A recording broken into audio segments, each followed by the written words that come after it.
Every country, every year, has that one day where they celebrate what makes them special. What makes them, them. For France, it's the 14th of July. For Canada, it's the 1st of July, and arguably the most infamous of all national days, the 4th of July, for America. Kinda weird how I wanted to pick some random countries and all three ended up having July. For Sweden, the special day happens to be the 6th of June, and for the majority of my life, I have seen that day as just any other day. Looking back, I always had a hard time feeling all that proud of my Swedish heritage and upbringing because, well, it never really felt that special. Being Swedish just felt like whatever. And I want to talk a little about the 6th of June because for the longest time, it was not a day to remember why Sweden is so great. It was a day that reminded me of the stuff I don't like about Sweden. For starters, the reason we celebrate on the 6th of June isn't because of us getting independence from another country. It's because of a certain king that came into power, and on the 6th of June, 1809, the start of modern-day Sweden began with a change to our constitution. I am of course thankful that things turned out the way they did because it led us to where we are now, but those reasons for celebrating just made me feel like shit. Because hearing about Gustav Vasa coming into power for like the billionth time just reminded me about the fact that Sweden was the country that had its hands around the neck of Scandinavia. We went to war with a lot of countries in Northern Europe, and we ended up being responsible for a lot of suffering. I often think about how poorly we treated Finland. When Finnish kids were in Swedish school, they had to speak only Swedish, and if they were caught speaking Finnish, they were beaten. In general, Finnish people were just treated as lesser people, and you can forgive a lot of it because it was back in the day and people didn't know better, but facts are facts. And regarding the change to our constitution, even though it probably had a massive impact on the way we ended up today, it's not something that makes you want to wave around the Swedish flag and shout the national anthem. That being a main reason for celebrating is something that just does not evoke pride for me. And this whole train of thought often sent me spiraling into thinking that Sweden wasn't so great after all. Positive things, like Minecraft being Swedish, turned sour because in that case, the creator of Minecraft is just kind of a sad human being and seemingly a bit of a dick. Okay, so forget the whole seemingly part because when I wrote the script and recorded it, I had only heard that he wasn't exactly great. I did not know the full extent of it. So yeah, let's just say dick confirmed and move on. I'm still not 100% aware of it all, but I don't have time to watch a 3-hour long documentary breaking down his entire life. Us being good in a lot of sports was good, but then I just thought that we aren't as good as we used to be and most of our sports heroes had retired. And finally, we are one of the leading countries in terms of equality, but that only reminded me of arguably the most shameful thing we had done. Sweden pioneered race biology, and when that spiraled out of control, which doesn't mean that it was ever going to be under control anyway, and fuel the thoughts of Nazi Germany, we did nothing. Oh, and to pour salt into my wounds, I was born in the same city where the Institute of Racial Biology had its base of operations, Uppsala. So needless to say, I did not celebrate much of anything on the 6th of June. However, things eventually changed for me, and it all started with a little help from a game called Unravel. Unravel is a puzzle platformer made by Coldwood Interactive, and it was released on the 9th of February 2016. When I initially played the game, I was around 14 to 15 years old, and I had a pretty good time. It was fun playing a game that was set in my country, and I was as big a fan of puzzle solving then as I am now. However, being at that age, I had a harder time appreciating the whole package that the game was offering. I was definitely mainly paying attention to the gameplay, which resulted in a narrow view of what the game was like. Because of this, I never really thought much of it, but that didn't stop me from saying that it was my favorite game, which I'm pretty sure I only said because in my head it was cool to have a more niche game as your favorite.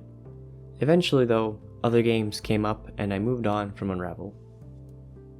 Roughly 5 years later, I had acquired Game Pass for free from a friend, and I was browsing the catalog looking for something to play. Lo and behold, there it was, Unravel just sitting there invitingly. I figured that it had been a while, so fuck it, I might as well give it a swing again. This time, my entire experience was way more complete. I was able to appreciate the whole thing. The gameplay of swinging around and solving puzzles was still really fun, but I was able to open my eyes to everything else too. For example, I felt the story could have been more interesting in my first playthrough since it was just 2 cutscenes and a whole bunch of guessing on your end. Now though, I could respect the choice of leaving the story ambiguous since everyone's idea of the plot will be somewhat different. This isn't Elden Ring or anything, but still, nothing is set in stone. We don't know who the old lady is, the child at the end, or what we're even doing. I also really love the reward for beating the levels, that being unlocking more pictures in the photo book and reading the poems. It isn't the best poetry ever, but some of them ask genuinely great questions and they act as a very nice way to tie together the whole level's message. Something which I admired even more now was the amazing soundtrack by Frida Johansson and Henrik Oja. In between each session I played Unravel, you could most certainly guess that the soundtrack was playing from my speakers. I did like the soundtrack a lot the first time, but now, I just can't get enough of it. This is also really quite strange since the soundtrack is inspired by traditional Swedish folk music, and I have never really been the biggest fan of that style. It was never bad, but it never really worked for me. But somehow, the geniuses pulled it off, and they've created the perfect sound for this game. I legitimately cannot imagine any other kind of music for the game, because what they composed here is quite simply just the Unravel soundtrack. If you want to know what my favorite tracks are in no particular order, they are Renewed, Unraveling, The Red Thread, and Rested Apart. And if you want to check out the soundtrack for yourself, please do. It's available on Spotify, YouTube, and probably lots of other places as well. Visually speaking, this game is still gorgeous. Yarny is so damn cute, fuzzy, and red that 14-year-old me actually made a busted looking Yarny for myself using the tutorial that Coldwood themselves posted. Which, by the way, great video, solid 7 out of 10 tutorial. If I remember correctly. It has been a while. But Yarny is obviously not the only thing that looks amazing in this game. The environments look amazing too. There's truly breathtaking scenery all over the place in this game that just makes me want to enter the game and go for a stroll. Favorite looking levels for me would be Winter Sun, with that fantastic snow effect and just the general field day in the snow vibe that it radiates. Off the Rails for the mountain climbing that rewards you with some nice views, and for some reason the initial part of the level where you cross the railroad just hits me with a sense of adventure in the woods. The Letter for the fun I have with breaking the ice, and oh my do I feel comfy just looking at the first snow and the frost covering all the grass. I really cannot explain how magical the frosty mornings are in a country that has snowy winters, and don't even get me started on the first snow. You haven't lived until you've sat on a boring ass bus ride on the way home and suddenly the sky just opens up and pours down fluffy flakes of snow. Mountain Trek is another stunning level and it really makes me want to go hiking, so if anyone wants to join me, send a messenger bird my way. And finally, Thistle and Weeds, the starting level, just perfectly captures the look of a Swedish summer, and I mean, just fucking look at it. It's like poetry for the eyes. Also, I am aware that it's probably around spring in that level, but it looks like summer to me, okay? So just shut it and please just let me have this. After my most recent playthrough of this beautiful game, I started walking slower on my daily walks, just really appreciating the view around me. It's something that I believe I would eventually do at some point in my life, like maybe at retirement age, but now I get to walk with that for a lot longer and I am very thankful for that. The only downside of this whole thing is that I have become way angrier with politicians not doing enough to look after our nature and oh my god, I want to commit a specific crime when I see people just throwing their trash where they walk. When I was nearing the end of my latest playthrough, I felt that Unravel really represented the mentality that a lot of Swedish people have. This mentality is centered around the Swedish word lagom and living life in a lagom way. Lagom doesn't have any direct translation to English, but it essentially means just right. An example of lagom is that sweet spot you're looking for when drinking a hot beverage like coffee, tea, hot chocolate, or if you're a psychopath, hot orange juice. When drinking a hot beverage, it's best when it's not too cold or too hot, but perfectly in the middle, or in other words, just right. The way that the game represents this is mainly seen through the level themes and their corresponding poems. A lot of the levels are about enjoying life through more simple experiences, like playing outside, visiting the beach for a day, discovering all the kinds of sea life, going for a hike and stopping for a lunch break or a Swedish fika, going sledding and ice fishing. All these things can be done with a very small amount of money depending on your location, and in return, you get these amazingly fond memories to carry with you. Memories that keep you going in harder times, and they may just encourage you to take some time off and experience it all again, even though it won't necessarily be the same. And I used to think that the two levels, Down in a Hole and How Much Is Enough, were a little out of place since I didn't really feel like the theme they went for really connected with the other level themes. But thinking about it again with the lagom mindset, I realized that the levels are saying that greed won't do you or anyone else any good.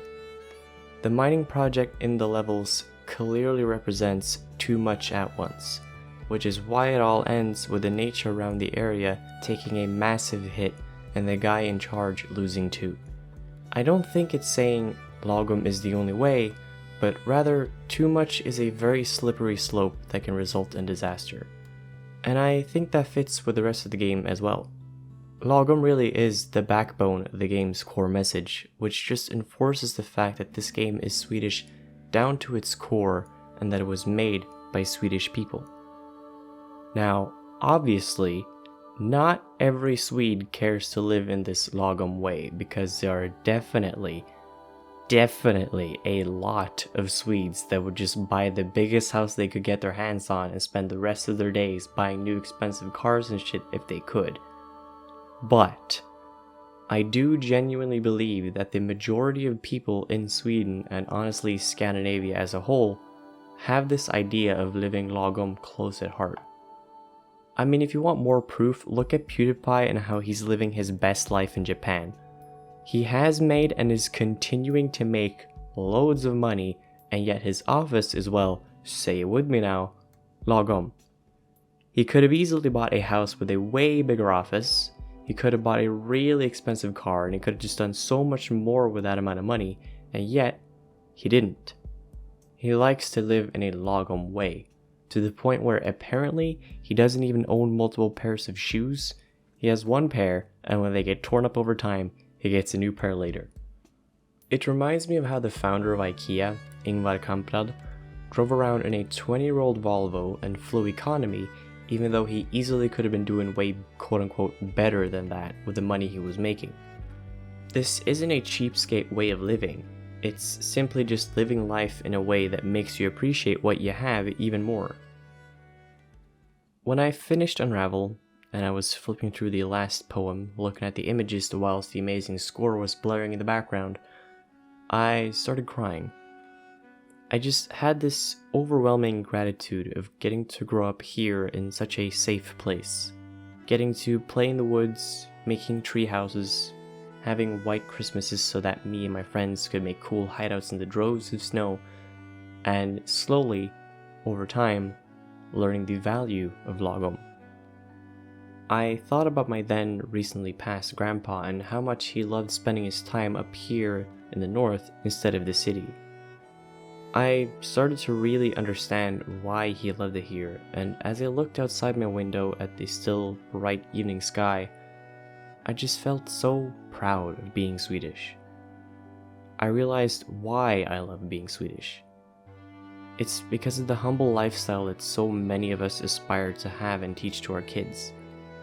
It's that so many of us respect nature and the time we get with it. It's the stunning scenery we have across our country, like that in the mountains, the lakes, the woods, the coast, and that here and there will always be a small red cabin in the corner. A cabin that would tell so many stories of nice times and fond memories if it could talk. And most importantly, I'm proud för att Sverige är mitt hem.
Thank you so much for watching, I really appreciate it. This video script took a long time to nail since it was very hard for me to put into words how I felt about this game. And before I end the video, I want to quickly address what I believe will be a comment that I might get often, provided that the video does well, which it might not do. And I just want to clarify that when I say in the title of the video that Unravel is the best Swedish game, I don't mean that it's better than Minecraft. I'm simply saying that it's the best at capturing what Sweden is, so you can put down the pitchfork. Also, it's just my opinion, and it's definitely not something I'm making out to be fact. Finally, I want to also address that this video can basically be titled Swedish Guy Discovers Patriotism for His Country, but I really wanted to make this video. I knew that when I finished Unravel last time, I just really needed to somehow share this experience with people. Did I do that well, or could I have done that better? I have no fucking idea, but this felt right. So with those two things out of the way, please share your thoughts in the comments, and I'm not going to tell you to subscribe or like the video because you're already aware of those features and you do what you want with that. Now I hope you all have a good evening, morning, day or night, whatever it might be, wherever you might be, and I hope to see you all some other time.